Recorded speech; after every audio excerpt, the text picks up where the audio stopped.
वृंदावन की महत्ता, वृंदावन की महिमा और वृंदावन की जो एक शुद्ध वातावरण है, कल मैं आपको उससे परिचित करवा रही थी।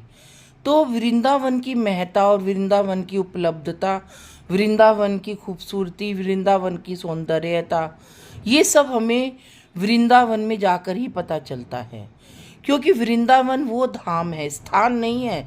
वृंदावन राधा रानी का निज धाम है, जिसे राधा रानी ने स्वयं स्थापित किया हुआ है। वृंदावन की हर कुंज गलियां राधा रानी और शक्ति के द्वारा स्थापित है। आप सोचो, भगवान कृष्ण का जन्म हुआ था मथुरा में, देव की माँ के गर्भ से उत्पन्न हुए थे, लेकिन उत्पन्न होते के साथ ही वो माँ यशोदा की गोदी में चले गए थे। तो जब भगवान का जन्म हुआ था तो नंद बाबा उनको इतनी बरसात में लेकर आए थे कि काले काले बादल छा रहे थे और ऐसा घनघोर बादल, बिजली कड़क रही थी कि चारों तरफ बिजली की कड़कड़ाहट ऐसे महसूस हो रही थी कि चारों तरफ जैसे बादल भी भगवान कृष्ण का सत्कार कर रहे हों। बिजली भी भगवान कृष्ण के आने पर चमक रही थी और ऐसे चमक रही थी कि जैसे वो भगवान कृष्ण के पैदा जन्म होने के से आतुर हो रही हो, उनको दर्शन देने के लिए आतुर। क्योंकि ये जो बादल है, बिजली है, कड़कना, ये सब परमात्मा की देन है। ये बादल जब आते हैं, बारिश जो होती है, बिजली जो कड़कती है, ये भगवान के बनाए हुए ही है। इन्हीं से ही सृष्टि चलती है। तो जब भगवान कृष्ण पैदा हुए थे तो यमुना जी पूरे उफान पर थी।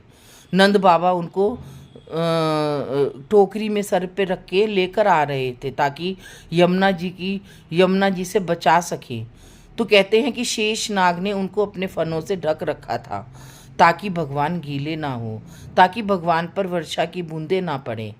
तो स्वयं देखो कि शेष नाग ने स्वयं भगवान को बारिश से बचाया, उस जलधारा से बचाया जो कि भगवान ने ही प्रकट करी हुई है। और यमुना की लहरें इतनी ऊंची ऊंची उठ रही थी कि भगवान श्री कृष्ण को छू छू के जाती। आप सोचो और समझो कि भगवान कृष्ण उस समय कितने एक दिन के भी नहीं थे और यमुना की लहरें उनको छू छू के जा रही थी, उनके चरणों को स्पर्श कर रही थी। इतनी उफान पे थी यमुना की लहरें कि भगवान के चरणों को छू छू के जा रही थी और अपने आप को धन्य मान रही थी कि आज परमात्मा हमारे बीच में से जा रहे हैं तो हम तो पवित्र हो गई। तभी तो यमुना जी आज भी पवित्र है और हमेशा रहेंगी जब तक ये सृष्टि है। फिर नंद बाबा के प्रांगण में भगवान कृष्ण प्राप्त हुए और माँ यशोदा